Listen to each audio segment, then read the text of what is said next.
दतिया उपचुनाव पर एक सबसे बड़ा अपडेट यह है कि आज बीजेपी अपने प्रत्याशी के नाम का ऐलान कर सकती है। आज डॉक्टर नरोत्तम मिश्रा का नाम लगभग तय माना जा रहा है। बीजेपी से उम्मीदवार हो सकते हैं नरोत्तम मिश्रा। नामांकन फॉर्म खरीद लिया है। अब ऐसे में उन्हें संकेत मिला होगा आलाकमान से, जिसके बाद उन्होंने ये फॉर्म खरीदा है। ये संभावनाएं जताई जा रही हैं कि आज उनके नाम का ऐलान हो सकता है। मध्य प्रदेश के पूर्व गृह मंत्री हैं नरोत्तम मिश्रा। दतिया सीट पर काफी एक्टिव हैं। 2023 में चुनाव हारने के बाद से भी लगातार दतिया में सक्रिय बने रहे। एक दावा उन्होंने किया था कि वापस लौट कर के आऊंगा, जिसके बाद अब डॉक्टर नरोत्तम मिश्रा का नाम तय माना जा रहा है। बीजेपी से उम्मीदवार हो सकते हैं नरोत्तम मिश्रा, लेकिन इंतजार है कि कब बीजेपी आधिकारिक तौर पर यह घोषणा करती है।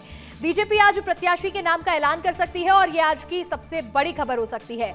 अब ऐसे में आज का दिन काफी महत्वपूर्ण रहेगा दतिया उपचुनाव को लेकर के।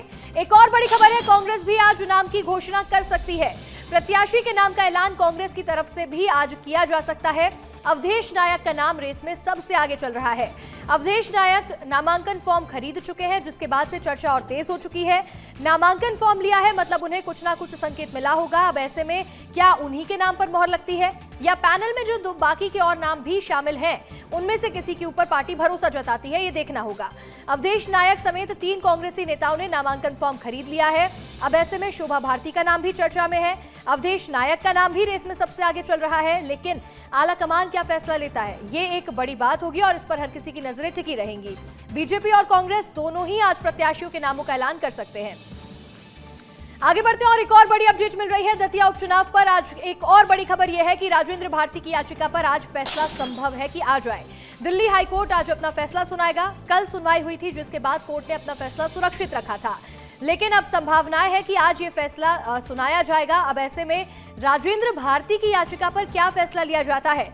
क्या उनकी सजा पर रोक लगा दी जाती है? क्या उन्हें हाईकोर्ट से राहत मिलती है या फिर उनकी सजा बरकरार रहेगी? अब इस पर हर किसी की नजरें टिकी हुई हैं कि कोर्ट क्या फैसला लेती है।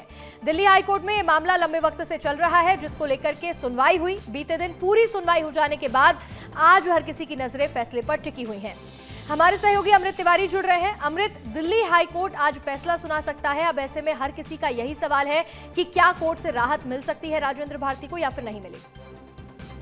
देखिए, कल जो पूरी सुनवाई हुई थी, कोर्ट ने इस पूरे मसले में ध्यानपूर्वक जो है राजेंद्र भारती के वकील की दलीलें सुनी, जिसमें उन्होंने ये खासतौर पे इस पॉइंट पे ज्यादा जोर दिया कि दोष सिद्धि जो रखी गई है उनके मुवक्किल की, उससे उन्हें मुक्त किया जाए। इसके लिए उन्होंने हवाला दिया कि जो पिछली बार की सुनवाई थी तो कोर्ट ने उन्हें जो है एक तरह से जो सजा थी उसके ऊपर रोक लगाई थी। तो इस लिहाज से देखते हुए, क्योंकि अगर कोई मेरिट थी तभी ये रोक लगी थी, इसके लिए उन्होंने अपने तरफ से जो भी साक्ष्य थे और जो तर्क थे उन्होंने पेश किए जो एफडी घोटाले से जुड़े हुए थे, और साथ ही उन्होंने ये कहा कि उनके मुवक्किल को दोष सिद्ध किया जाए, ताकि जो सीट खासतौर पे देखा जाए जनप्रतिनिधित्व कानून के तहत जो सीट दतिया की खाली हुई है वो खाली न रहे, उसके ऊपर वो जाकर के दोबारा उस पर भार जो है ग्रहण कर सके।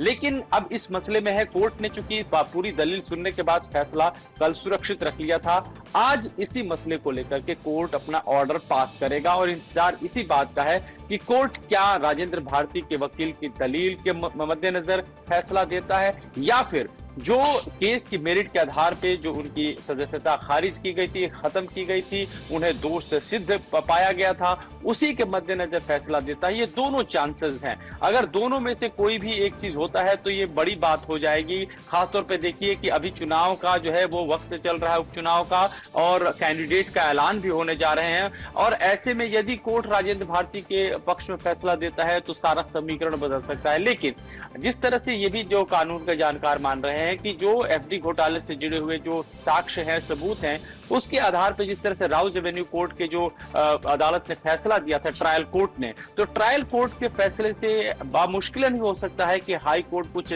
मुख्तलिफ राय रखे, अलग राय रखे। इस लिहाज से ये भी एक लेकर के जो है एंगल चला जा रहा है। अब चूंकि कोर्ट को ही ऑर्डर देना है, हाई कोर्ट ही देगा, और हाई कोर्ट में जस्टिस मनोज जैन की अदालत यह सुनवाई कर रही है, उसके इसी में देखना होगा कि क्या फैसला जो है कोर्ट जो है वो देने जा रहा है, राहत मिलती है या फिर जो स्टेटस को बना हुआ है इस मामले में अमृत, ये देखने वाली बात होगी कि क्या दिल्ली हाई कोर्ट से राजेंद्र भारती को राहत मिलती है, क्या दिल्ली दतिया उपचुनाव का जो समीकरण है वो बदलता है या फिर उनकी सजा बरकरार रहेगी। आपका जुड़ने के लिए बहुत बहुत शुक्रिया।